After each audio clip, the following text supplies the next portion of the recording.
And we're back. We're here for the first We're here time. finally. For the first time. We've been here the whole time. We've been here the whole It time. is working so much better. I love this. We're up.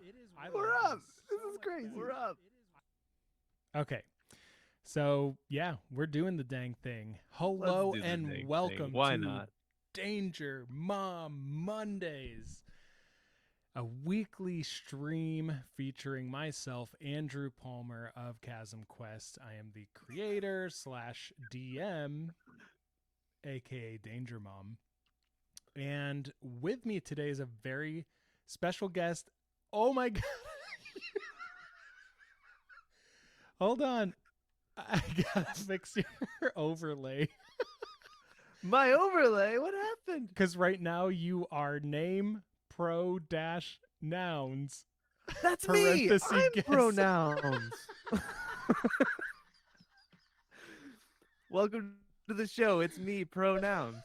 Somehow this is less chaotic than the stuff we did earlier. Okay, hold on. Ready? You're about to transform in front of our eyes into Taylor. I will be somebody else. Boom. Ah! Did it not work? Oh, shit. It's there. Oh, is it? Hey, we're here. Okay. I, so Taylor. Okay, so we had scheduled a stream for 8 p.m. to Yeah, we did. Discuss the D&D movie, a movie that we were very surprised that we enjoyed and very happy to enjoy. Yeah. Taylor and I both work behind the scenes for the ChasmQuest podcast. You can find all that stuff at ChasmQuest.com, or we have all the links and all the ats and whatnot below us.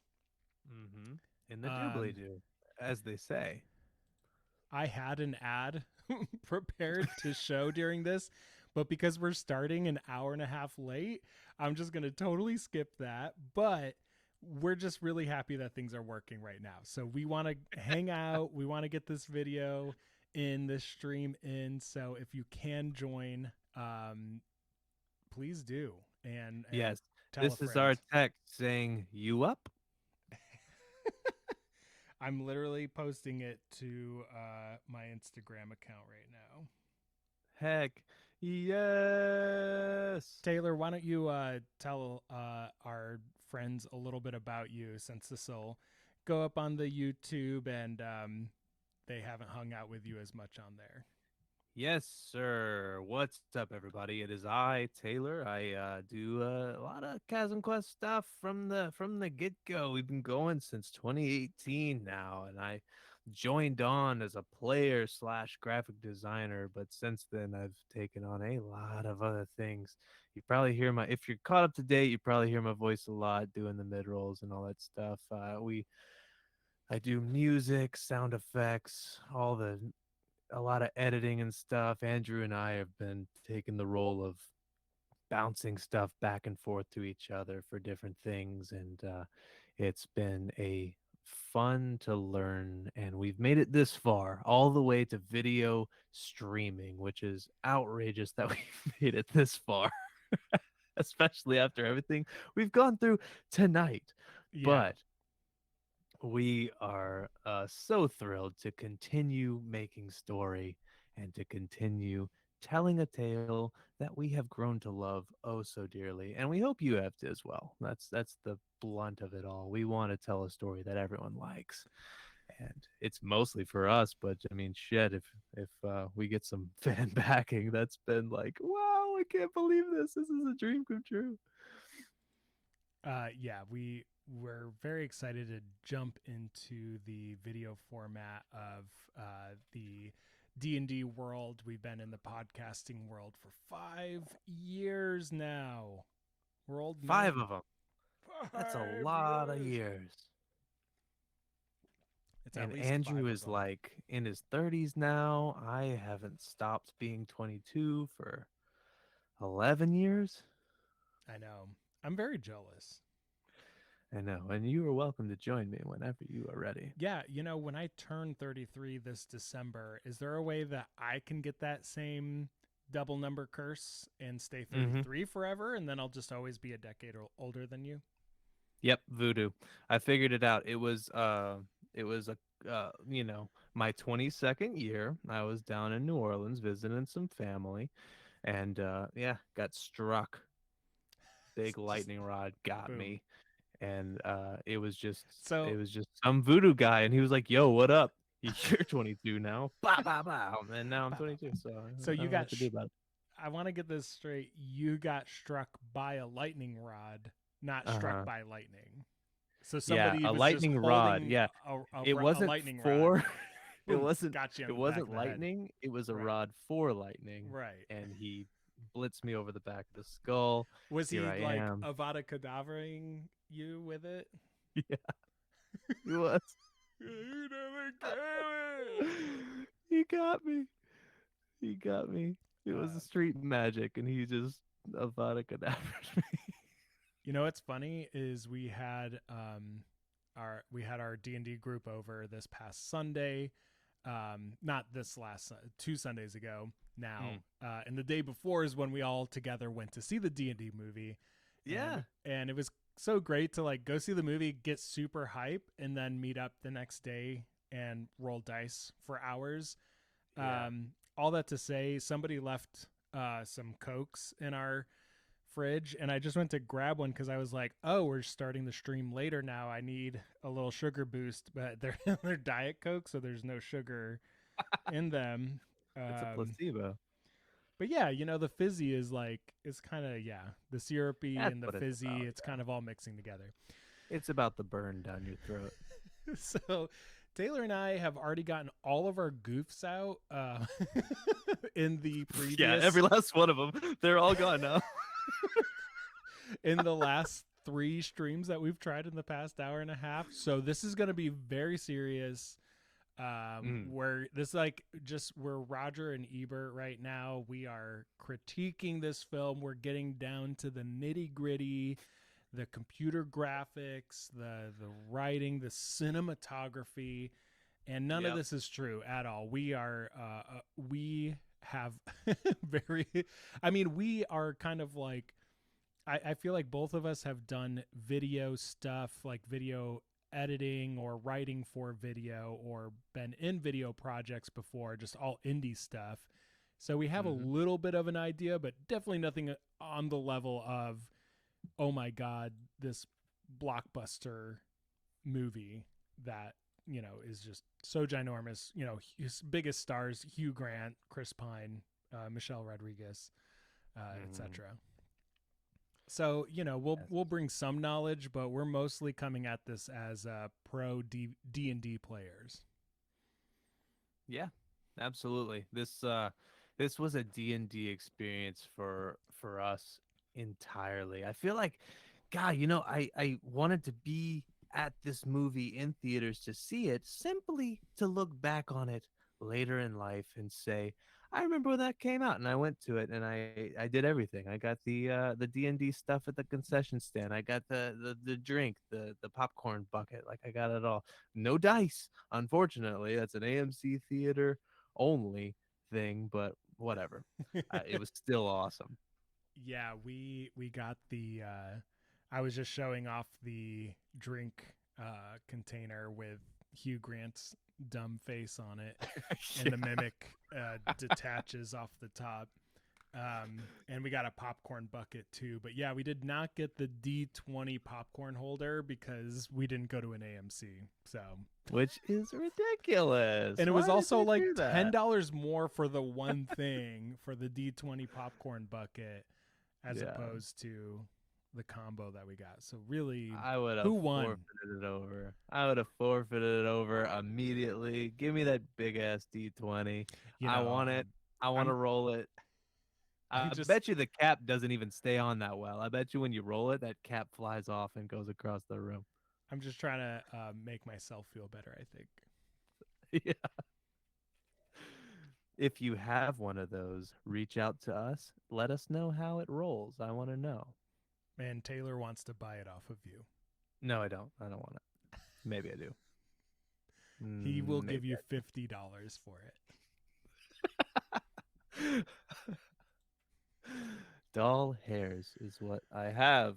it. Okay, so we're talking big spoilers for the Dungeons and Dragons movie Honor Mm-hmm. Among Thieves. We Yes. will try to give more specific spoiler warnings when they come up, but this is just kind of like your initial, hey, we're talking about the full movie and talking Yeah. spoilers. If you Like, don't want anything ruined at all, stop now. go away, This is your go. time because we are going in depth.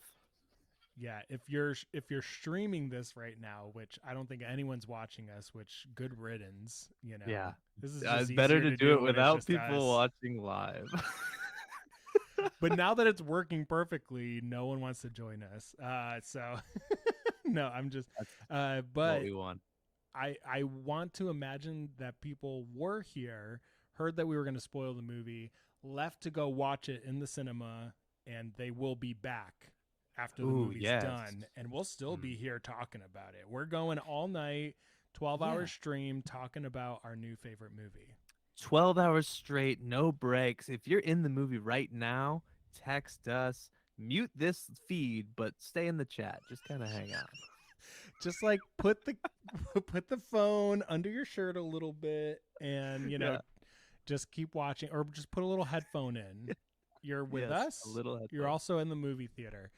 Yes. Um, so yeah, at the end of this stream, which God knows when it will end. If we're going 12 hours, one of the hours of the 12, we're gonna play a little game called Rapid Shot. It's a series of questions meant to try to crack up the opponent. They'll Mm. all be Yes. themed around the D&D movie, but it's going to be one of those like we're going to try to keep straight faces and give yes or no answers. But first, did want to say our stream and our podcast is supported by Magic Mind. It is a small 2-ounce elixir, gives you energy. Go to magicmind.co/ChasmQuest and use promo code RowdyBoy. Nope. Promo code Stay Rowdy for 20% off your purchase. Yes, that is promo code Stay Rowdy for your Magic Mind Elixir. These are little matcha shots, about 2 ounces, and they are delightful, honestly. They are meant to extend the effects of the caffeine that you drink every day. If you have a morning coffee, have a shot with it. It's going to extend that coffee for a lot longer than you intend to get that second cup, because that second cup is just gonna go right through you probably. So this is gonna help out. It looks like we've got Josh back. What's up? You're here for the real stream. We're like professional Hello. now. We have an overlay. Ooh. Yes. Ooh, and a link. Thank you, Josh, for the Oh, magicmind.com products damn. link. That's fantastic. Thank you. We are doing it real now. I hope John comes back. John, if you're listening, come back. John. If you're listening, you're already here. But if you're listening, come back. Okay. Now that all the housekeeping is out of the way, we, as stated, saw the Dungeons and Dragons Honor Among Thieves movie, and what can we say? But you're welcome. What? But it was You're welcome. We did it it. was We did it for you. so surprisingly good. Yeah, we watched it, so you didn't have to.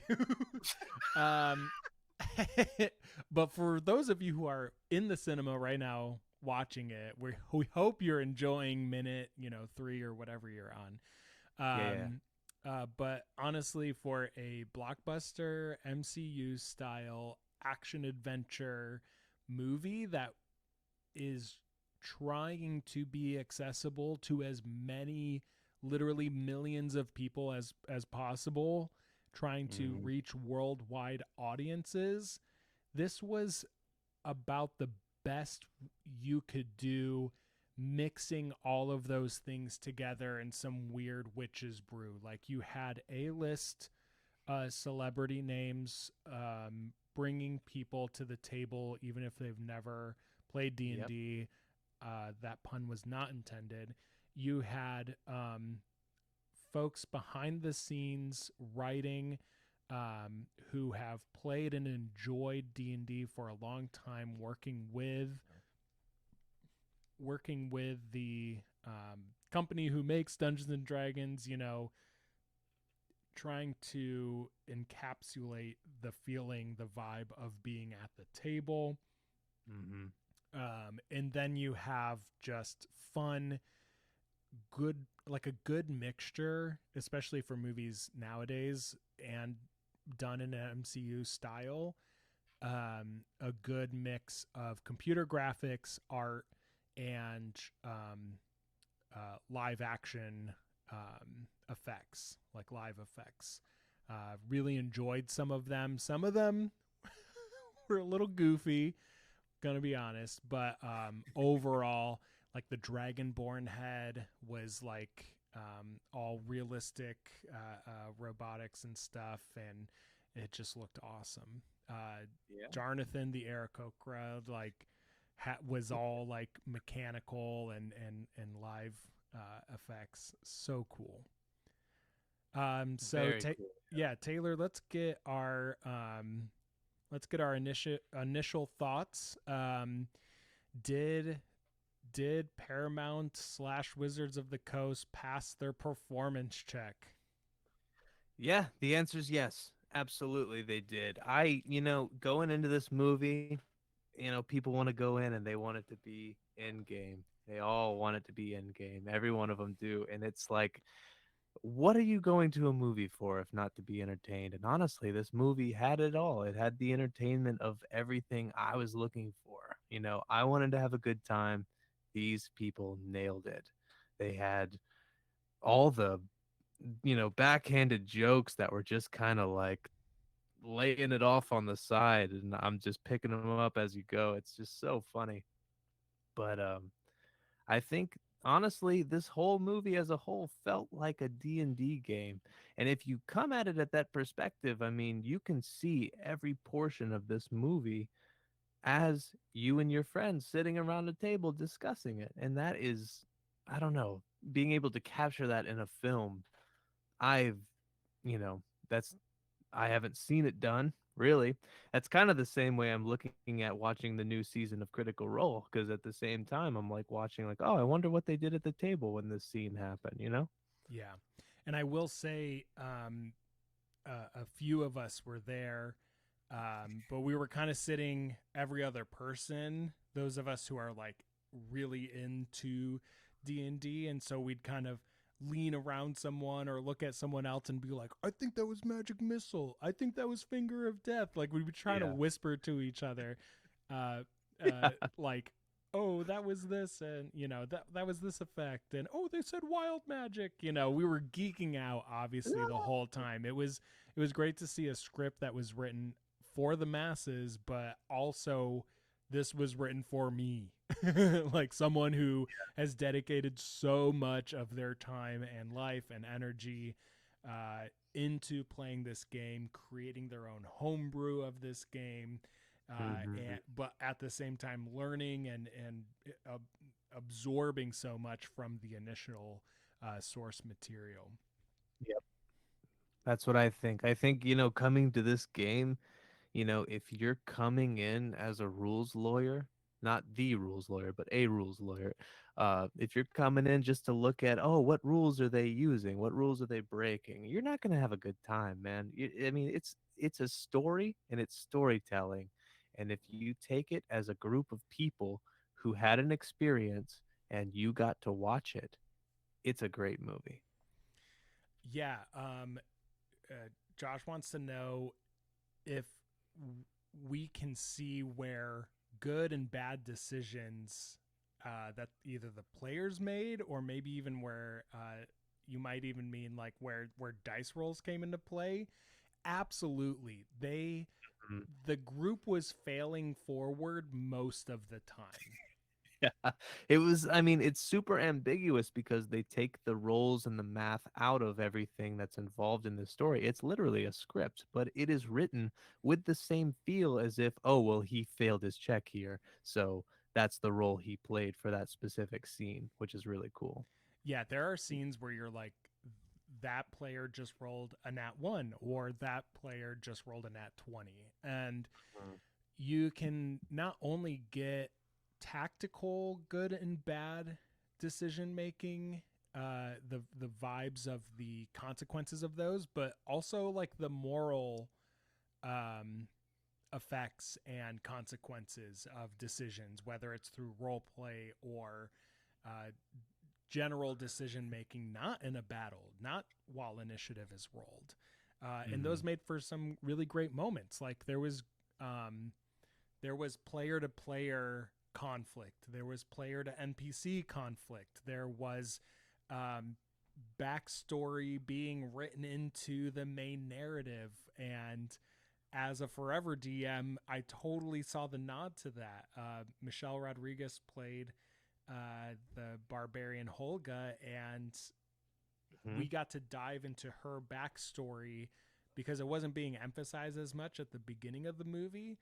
And Chris Pine's character Edgin had been kind of at the forefront, but once the main narrative started rolling, they found out, oh, the next step is to actually visit the location and the old tribe of this barbarian woman, Holga, and kind of like tap back into her roots, and made for some hilarious moments, but also got to develop the character. And I was looking at that as a DM and being like, yeah, this is exactly what the DM would do. Sure, it sounds like weird coincidences brought this together to like end up, Holga talking to her ex-boyfriend, but actually, like, that's the fun of the game, is to throw a player into a scenario almost like an improv um, prompt, and being like, okay, here's your scene, here's what you know about the scene, go. And Yep. that's where the fun happens between players and game masters. Absolutely. And that scene in particular, it was almost as if, you know, if the player was to write the backstory about how that character broke up with their boyfriend and they got to a point, they didn't really flesh it out that much, but they got that scene for just a solid, like, 5, 7 minutes where they fleshed out, hey, what didn't work with us? And and that little halfling just spilled it out on the table for everybody. It was just like, look, you got some shit going on. And I gave you some space to work that out, and you still couldn't figure it out. And I'm trying to be happy. I don't know what to tell you. I'm catching up with the chat. This, yeah, all good feedback. Um, I like this. Rules help control the fun. Monica from Oh, Friends. yes. Thank you, Monica. Honestly, and yeah, and I'm seeing some of your older comments. So many practical effects. It's kind of cool seeing a lot of the team post behind the scenes stuff. Like, this is one of the first times I've been like, do I want to buy the DVD of this? I you know, would. I just want to to know. get the making of. I also watched like a little bit of like Wired does the autofill or autocomplete text search, and it was Hugh Grant, Michelle Rodriguez, and Chris Pine, and they were just so like awkward and fun together. Because I do D&D programming for teens, like for my job, for my living. I can't believe I feed myself because I play D&D. That's the point that I've gotten to in my life. But it was so fun watching this group, and you can kind of just attach this to filmmaking in general, not to get too meta with it, but you have a group of people who out of game maybe don't know each other that well, and they all have this specific role, this specific backstory, these traits and things that they have to put on while playing the game, just like actors have to do for their characters that they are role playing or acting as. And you can see that the differences that they have out of game are different than the differences that their characters have in the game, and where maybe some relationships are more emphasized in game, maybe they're not so much emphasized out of game. And it was just so Yeah. cool to see that portrayed on a big screen. It is nice. It's very nice to see. It's nice to see these actors doing different stuff. Like Josh has said, I feel like they picked those actors from all different genres. Yeah, they did. It really does seem that way. This main Edgin character guy, he really feels like the role from Star Trek almost. Chris Pine, he Yep. kind of meshes that in a little bit. And Michelle Rodriguez, brava to her, because I mean, she's been playing MVP. roles like, Letty. She's been doing the character from Resident Evil. It's like these all characters have very serious tones, but she's coming in with like just a very, comical feel to the role she's playing. Just it really does feel like she's having fun just being a non-serious character, and it's a lot of fun to see. It's funny that you say non-serious, but who had the drier humor, Hugh Grant or Michelle Rodriguez in this movie? I think Michelle. I I think honestly Michelle. do, because I think Hugh actually, like, he was kind of playing himself, but after watching that video and seeing what he acts like out of game, out of out of game, out of his role, sitting on in the chair doing this interview, he was making dad jokes left and right, and he was just like, Dungeons and Dragons, what's that? I've never played. And he was just such a weirdo, but fun. And his character, though, wasn't that dry. Like it was some of that like Mhm. dry British humor, but he there was more of a goofiness to the character he was playing. So I think because Michelle Rodriguez was in this like particular state to like be playing a character who is dumb enough to think that they're being serious or not being funny, and yet the whole theater is rolling because of what she just said. Yeah, and I think that has a lot to do with just the alignment of the character, honestly, because I mean Michelle had a lot of room to really let Holga be funny, pull some stuff in and out and say some stuff that's very barbarian. And whereas this other character, this what was his name in the movie? Hugh Grant's character, It was, Forge. yeah, Forge.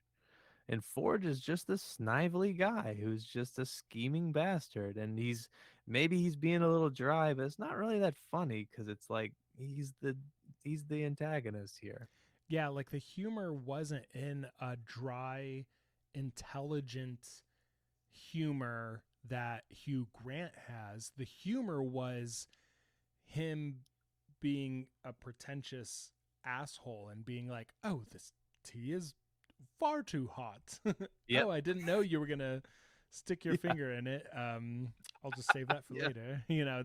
These like small moments where you're like, he's not even giving a punchline. The funny thing is how awful of a person he is and doesn't realize it. He has no idea that maybe he does realize that other people, but he just doesn't care that other people He's are just seeing being him. insufferable. Yeah.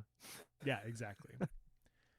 I did want to like take note of the main party and kind of talk about um PC and NPC energy a little bit. So just to lay it out there, we had Edgin the Bard, played by Chris Pine, the lead role. Holga the Barbarian, played by Michelle Rodriguez. Zank the Paladin, by Regé Jean Page. I think I'm saying Who that right. was briefly part of the party. Did not Exactly. stay that very More long. big NPC energy for sure. Mhm. Forge Fitzwilliam, the rogue, played by Hugh Grant, who was like party member turned, antagonist. Mm-hmm. Dork the Druid, played by Sophia Lillis, and Simon the Sorcerer, played by Justice Smith. So, yeah, looking at them as PCs, and since we just went over their names, I just want to say this publicly. I love that the bard's name is Edgin, Edgin, Yep. or is that Edgin? Yeah, Up for debate. it is. Holga's last name is Kilgore Beautiful. for the barbarian raging. Kilgore, perfect. And the rogue, the con man rogue, his first name is Forge. Mm-hmm. It, it was so great. It was just so like on the nose, knowing that these are names that like, and then Zenk, Xenk Yep. is such a, oh, I'm playing a fantasy character. I'm going to try and make it this otherworldly fantasy. And then the way that Regé-Jean played that character was totally like he was trying to be serious and pull the other PCs into those moments. And the PCs were just like rolling their eyes the whole time. Like, this is totally the DM trying to insert themselves as this pinnacle, lawful good hero, and the PC's just not having it. Yeah. Then Zinc, like the whole name, it's like he pulled it straight from some kind of name generator. It's Zinc Yendar, and it's like that's a generator name, 100%. and Or even that worse could have been purposeful. Yeah. is like they went and searched the name meaning and the word meanings or even the letter meanings and was like, this somehow builds the pursuer of purity or pursuer of justice or something like that. Like their name meaning is like something right out of a baby book. Mm. To be on the nose for the kind of character they're going to play. And I say this and laugh at it, but I do this all the time as a world builder, as someone who has to create dozens and dozens and dozens of NPCs. It is kind of fun to like let each NPC have a vibe. And so seeing Zank be able to like play out that vibe to the fullest extent, never falter once, never break character once as the DM. And I think if Zank is a recurring NPC, quote unquote, for future movies, because let's be honest, they're going to try to make more of these. It made them money, it was successful. They Yep. set it up to be like, here's some world building. Let's go to 6 different locations. And then maybe we can come back to these later with different characters or whatever. But anyway, if he comes back and if he ever does have a breaking the character moment, it will be the funniest part of whatever movie that takes place in. Definitely. I feel like this idea is just an idea that continues forever because what they did is they wrote a one shot and they played it all the way through, and they can do it again and again and again with different parties, and it's really great. I think bringing characters like that together and finding a way for them to do what they need to do to get that happy ending, that's what D&D is, and they can do it countless times. Just catching up on the chat again.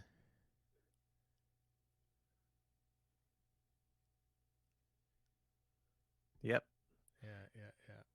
Totally Same agree. actors, even same actors and different characters, and it would still work. You're right, Josh. That's exactly right. They could do it.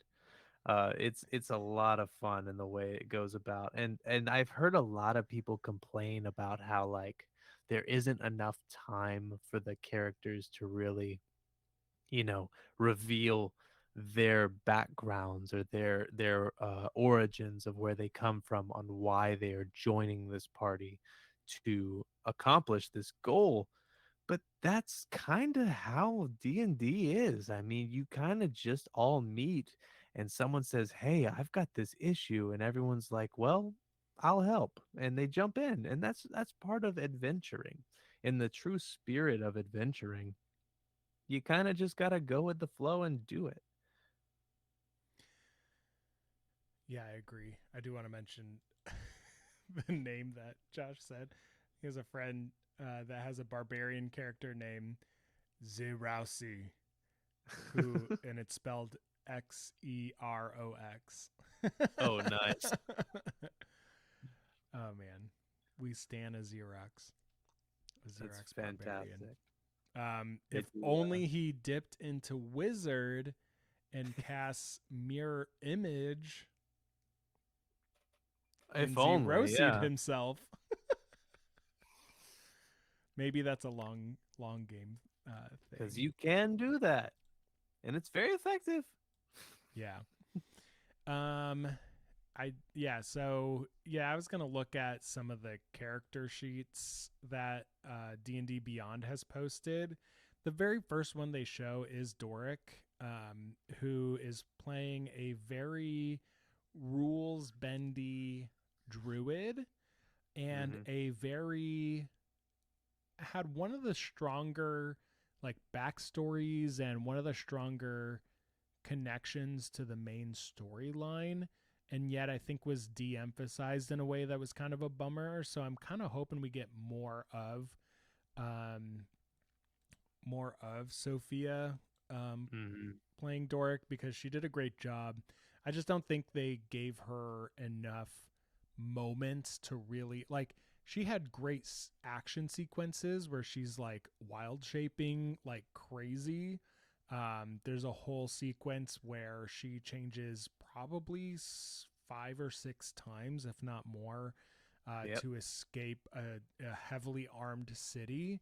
And it was a brilliant scene, like from a filmographer's perspective, uh, and probably took so much time to land. It felt like like a single shot happening, and like there's one part where a mouse is like running out of the grasp of all these guards, and the anxiety was like there, the excitement was there, but I gotta say, overall, in terms of character development, we didn't get a lot from Doric, which I'm kind of bummed about. But it's kind of cool to see all their um, attacks and all their capabilities laid out in this character sheet.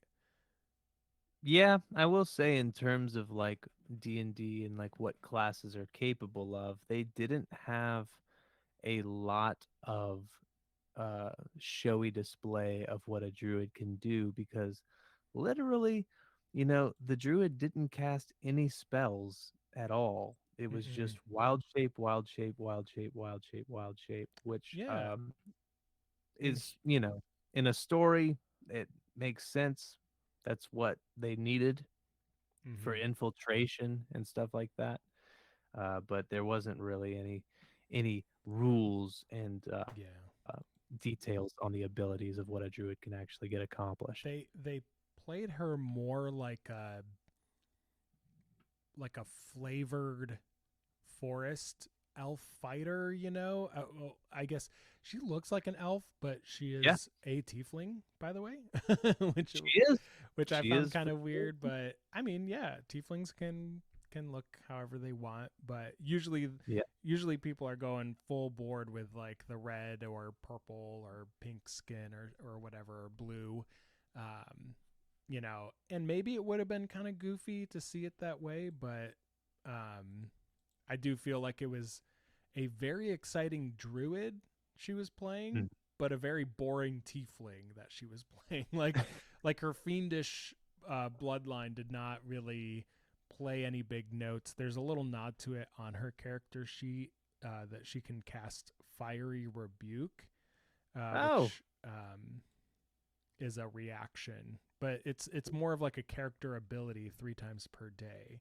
But yeah, there are spells: Fairy Fire, Entangle, Cure Wounds, Thunder Wave. I don't think we saw any of that in the show or in the nothing. movie. Yeah.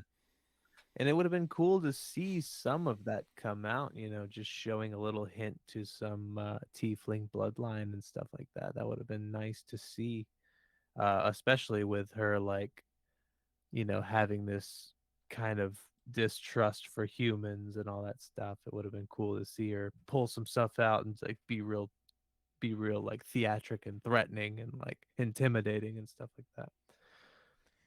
Yeah, and Josh is asking if Fireball was in the movie, and want to say I want to say yes, but I'm like not recalling when it was cast or by who. I can't say that it was. I think the closest thing that could be, you know, in league with Fireball, I think, you know, the antagonist ended up casting Meteor Shower, and that's about as far as it got, really. Yeah, there were like multiple explosions from the meteor swarm or shower or whatever. Um, but yeah, Hmm. it was strange. But yeah, moving through some of these character sheets, Edgin, again, no magic coming from him, but in the movie, but there are spells listed here. So I think they just wanted to emphasize the um, spellcasters as the spellcasters, like the only spellcasters. Yeah, I think that's what it was, because as far as dynamics go, if a druid is casting spells on the side, that kind of takes away for like the sorcerer. The sorcerer might not, they might have some of the same spells. Like you don't really know what you're going to end up with. Yeah.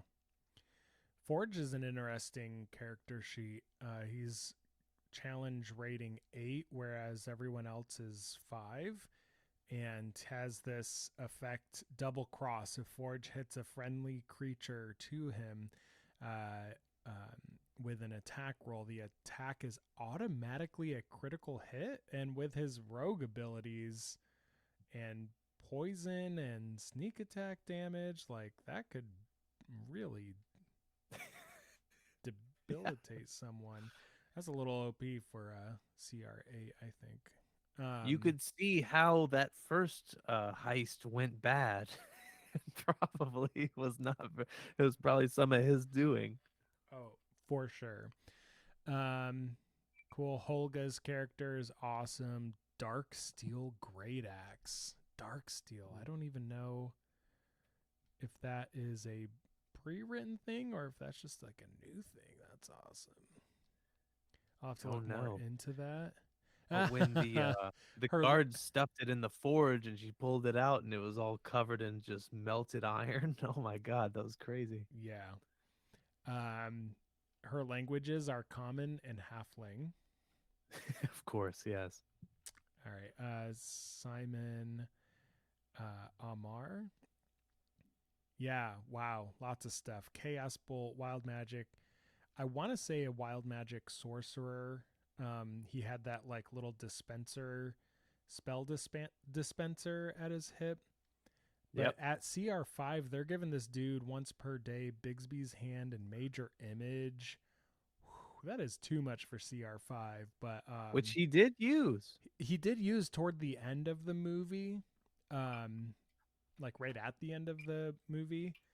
Hmm. Um, but that would have been him at higher levels. Also at level 5 or CR5, challenge 5, whatever that means for D&D 5e, he has Yeah, 99 hit points. That's solid for a freaking sorcerer. that's a lot. Yeah. Now it is the least. Dork's got about 5 hit points more, and then our wizard antagonist. Oh damn! Well, she's challenge rating 15. So she's probably like level 17 or something like that. Yeah. Oh, wow. Zank is CR10 and has a lot of crazy abilities. So we don't have time to go over all these, but they're all free on D&D Beyond. Maybe we can do a separate video where we go more in depth with those. Like, damn, that could be a whole other video. I won't even touch on the legendary items that they released, also free on D&D Beyond. So yeah, I recommend if you want to check those things out after the movie, go to D&D Beyond. It's right on the front page, one of the articles. Cool. So we've looked at the PCs. We've looked at some more of the mechanics. I had mentioned that the druid was a rules bending druid. So let's talk rule of cool. Did Yeah. that play a part in this movie? Almost a rhetorical question. I think absolutely. Yeah. Rule of cool all the way. Because if something cool is happening, why stop it? What's the point of that? You want to diminish the fun? Make it less fun? Like, why would you want that? That's not cool. Yeah, I think Rule of Cool played a huge part. There were some awesome visuals in the final battle where, Mm-hmm. again, it felt very single shot, and we're going from this scene over to this scene.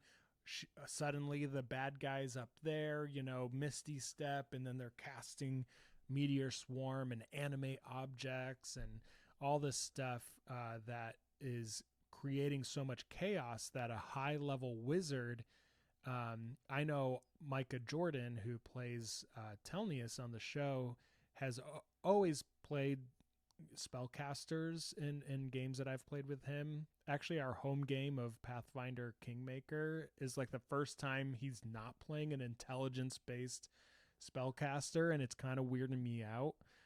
Like, Taylor, you're the most magic character in our home game. Odd. I'm the guy. But Micah always kind of talked about why he enjoyed especially getting to higher levels as a spellcaster, like a wizard or a sorcerer, but mainly wizards. And Mm-hmm. talking about how the point of a wizard is to manipulate the battlefield, to turn the um, the encounter into, like, make one person feel like a full party that you're going against.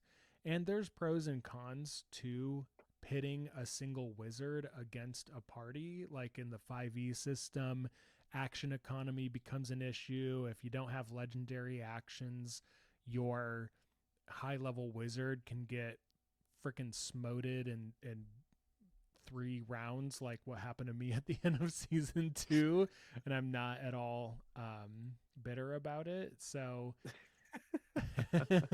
so it was really cool to see a wizard well played, written really well to hold her own. Sophina is the name of the character. Who was the actor? Oh, I don't have that listed in my notes, but It was Daisy something. she did such a great job. So creepy. So many like weird little like jump scares from her for being just this like straight faced evil Yep. character. Daisy Um, Head. yeah, playing just the epitome of evil wizard. How did nobody see what was happening? Like, Yeah. it was comical how much people were just ignoring her evilness. Yep. um She shows up with a quest and she's just like, just a look on her face like, this girl's evil. And they're just like, come on, let's join together and we'll steal some stuff and it'll be good. And it was not good, as all things are. yeah. um there are so many dynamics to a battlefield and a adventuring party.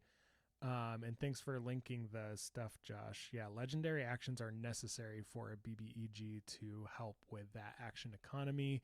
I've been watching more Dimension 20, and I will say, I think Brennan Lee Mulligan is the uh, all-star legendary action user in terms of I'm learning from him as a DM, because there are so many times where his party is going against a single foe, and he's giving that foe so many legendary actions or resistances or what have you, and um, and the other folks are like, or the players are like, oh my god, why is this guy so powerful? But honestly, like, they're still doing really well, and it's still 5 against 1. So um yeah, exactly, you want to make it fun, not too easy, not super hard, or if it is a final battle, make it super hard but not impossible.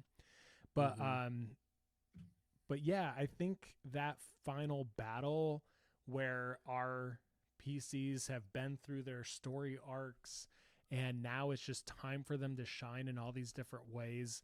The movie did such a good job at um, letting each class or each type of character shine in their specific moments, and not only as individuals but showing how teaming up together and having experience together help them be able to defeat a very powerful enemy.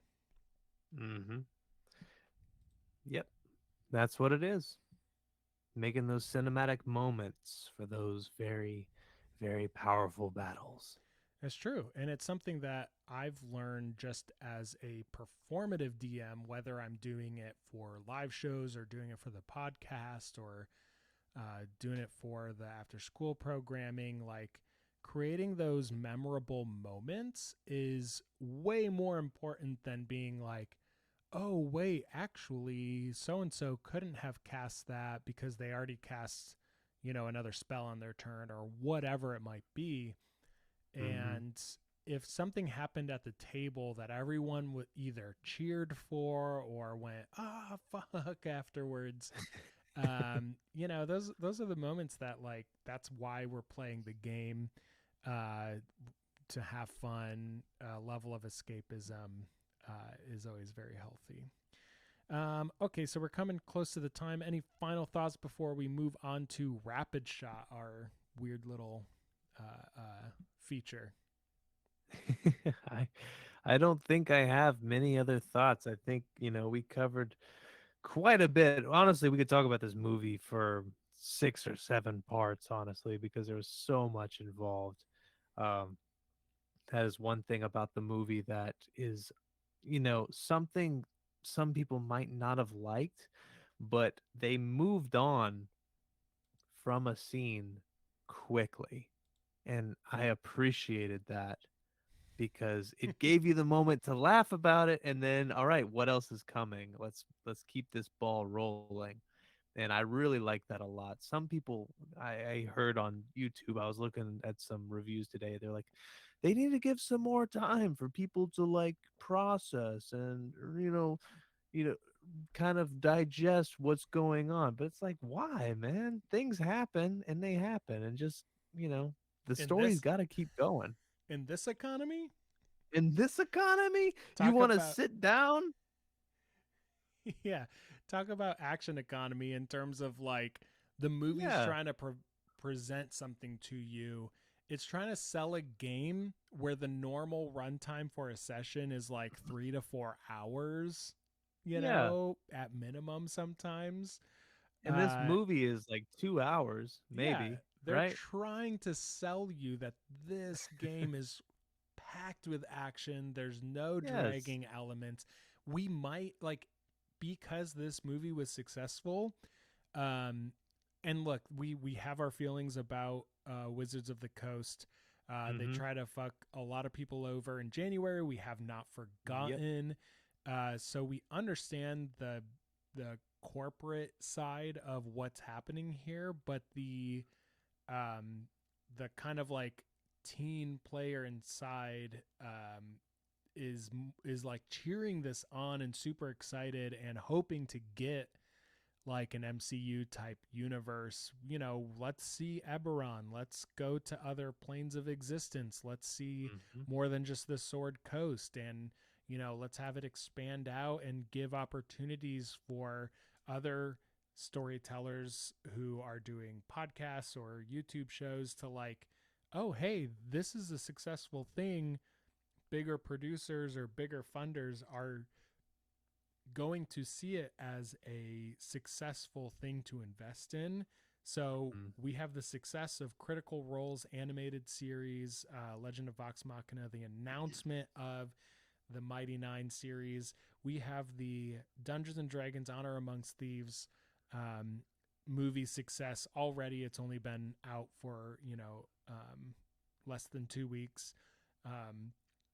And that is, we're just at a good turning point for TTRPG or role playing games in general, not just Dungeons and Dragons, but the whole TTRPG community.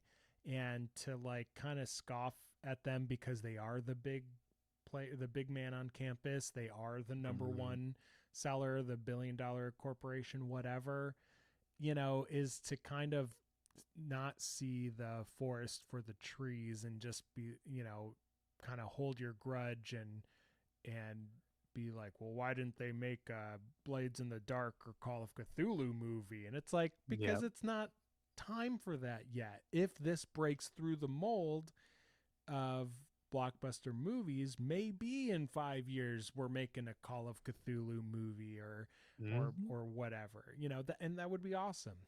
Yeah. This- So that those are kind of my final thoughts about just where we're at in RPG media. Yeah, I can say I'm still pretty miffed about the whole corporate marketing schemes that took place, everything involved in that. But I mean, most of the complaints I'm hearing about anybody talking about this movie are just saying the simple fact that, well, that's not how I would have done it. And it's like, well, you Mm-hmm. didn't do it, so someone else did, and they did a really good job. So go watch Yeah, the movie and just have fun because it's yeah, a fun movie. It's not supposed to be the Dark Knight. It's not supposed to be Endgame. It's D&D. It's just a fun time with some people you like. yeah. I liked that the movie felt familiar, almost like sitting down when I first watched Guardians of the Galaxy, the first one in theaters, and I was like, oh, I didn't know an MCU movie could do that or Yeah. be that enjoyable or entertaining or funny or whatever. And I Hmm. hope that's what people are taking away from going and seeing a D&D movie and being like, oh, Yeah. is D&D like that? Like, I would not have That's guessed. what I I'm thought it hearing. was just for nerds or whatever. Yeah, I'm Um, hearing a lot of that. Exactly the same thing. A lot of people are saying, hey, this is basically Guardians of the Galaxy. Well, honestly, Guardians of the Galaxy is just D&D in space. Like why would like it's the same shit. Like just enjoy it. yeah, I literally played the Guardians of the Galaxy video game, and it played like an adventure RPG, like a sci-fi adventure Mhm. RPG.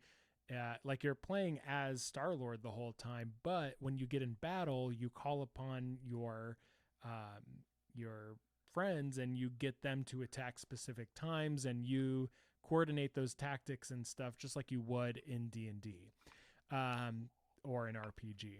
So yeah, it's cool to see it permeating because I think just like how we saw video games be like create a new form of storytelling for an entire generation of people to the point where like The Last of Us can be a hit television series um, and bleed out into the world of people who don't even play video games. In the same way, we're seeing that happen now with tabletop role playing games, and even longer than video games has been a form of storytelling for specific communities and can look and feel so many different ways. And the bigger it gets and the more different types of people and the different lived experiences that are added to this form of storytelling, the stronger it will be. And here is just another new form. It is different. It has A-list celebrities and $1 million effects. Um, and that's just not something we've ever seen in a live action interpretation of our favorite pastime tabletop game. That's just Yeah. so wild to think of. And they tried it before and it failed horribly, but just like this Mhm. stream, they got back up again and put their heads together and made something new and made it Yep. happen. They figured it out at the end. And this stream has been just as successful as the D&D movie. It has. Okay. True. Ready for fact. some rapid shot? Yeah, hit me. Are we gonna go all you and then all me, or are we gonna go back and forth? I don't have a D20. Wait, hold on. Oh, you want to do D20 style? We could do I that. want to do rollies, yeah. Oh, I guess D10 because we only have 10 questions. Oh, yeah.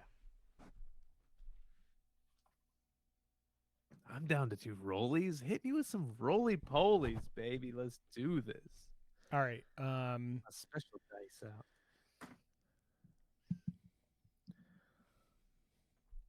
Well, I don't know. Let's not do a D10. Let's do a D20. Okay. And then we're just gonna see. We're just gonna see who goes first. We're rolling initiative. Get it? Yeah. Do Okay. I get advantage? D20. Add nothing. No advantage. Okay. Fuck. I got a 9. I can't add dex. Damn.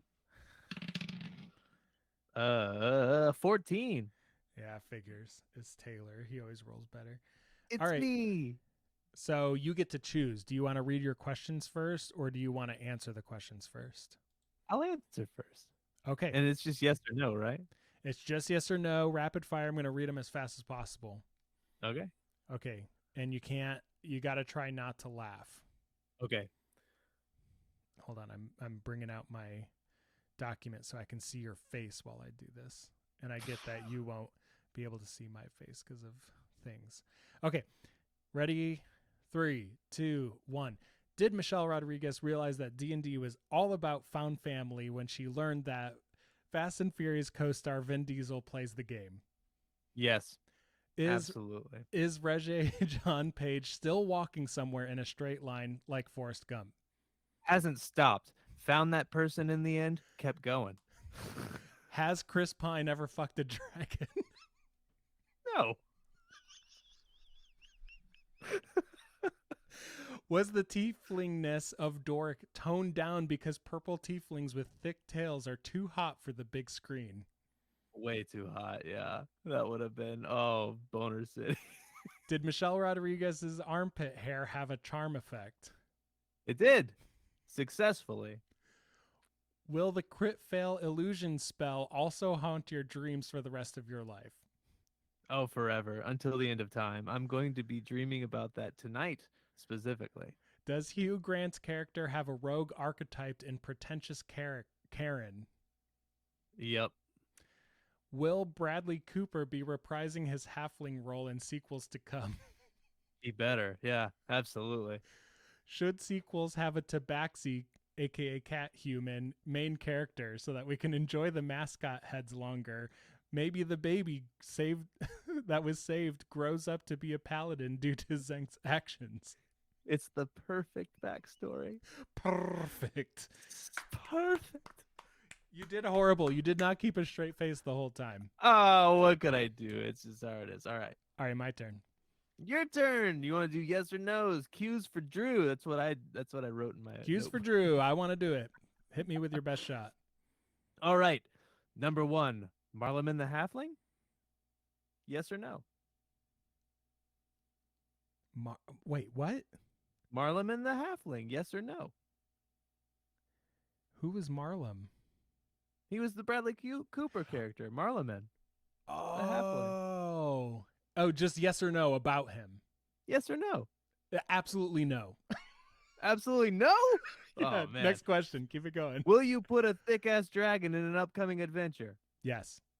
Nice. Do you think that specific party could take Thimberchod the Thick in a battle if they stayed and fought? No, they would have gotten eat. If you had a red wizard's blade, would you stab fucking Gerald and how many times? Yes, at least 3. Okay. Do you think an intelligence devourer would eat me specifically? Fucking Gerald, the devourer would not even register that you exist. Oh, okay, good. Thank you. fucking idiot. Do you find that irony is a blade that cuts he who wields it most especially? I feel like if you forget to put a handle on it, yes. Nice. Were Holga and Marleman actually secretly using the hither thither staff for sex stuff? If they weren't, wasted opportunity. Would you use it for sex stuff? Yes. Would you pay $1,000 to tackle Jonathan out of a window? Would I pay money to do that? Yeah, No, it's because Disneyland for you. it's Disneyland for me. Disneyland, yes. We're going to California. Okay, Jonathan, right out the window. Write him off into the snow. No, look. Uh, no, Jonathan is a medium-sized creature and cannot carry other medium-sized creatures, let alone two medium-sized creatures. One who counts as like 2.5 medium creatures, aka the absolute unit that is Holga, played by Michelle Rodriguez. But they can fall with style. Yes. Were the displacer bees designed to your liking specifically? You know, I wanted them to be furrier. I think they looked too slick. I can see how it'd be hard to make fun, furry, tentacled. There's so many different niches of interest that I just touched on in that sentence. I can get why you'd want to make them look evil, but because of the amount of stuffed displacer beast animals that I have, I think I lean more towards I want them cuter. Do you like edging? Oh yeah. Only on days that end in Y. Oh, you failed. You laughed. Oh But my good god. job. I I'm liked all just your now answers. because I was because I had my page up, I did not see the chat. Yes, Josh, representation matters for people's identity as well as stereotyped content. As long as the representation is true to the heart of those, then it will help expand possibilities. Yes, roly polies. Not sure what that was referenced to. Dice and Dice Jail always. Yes.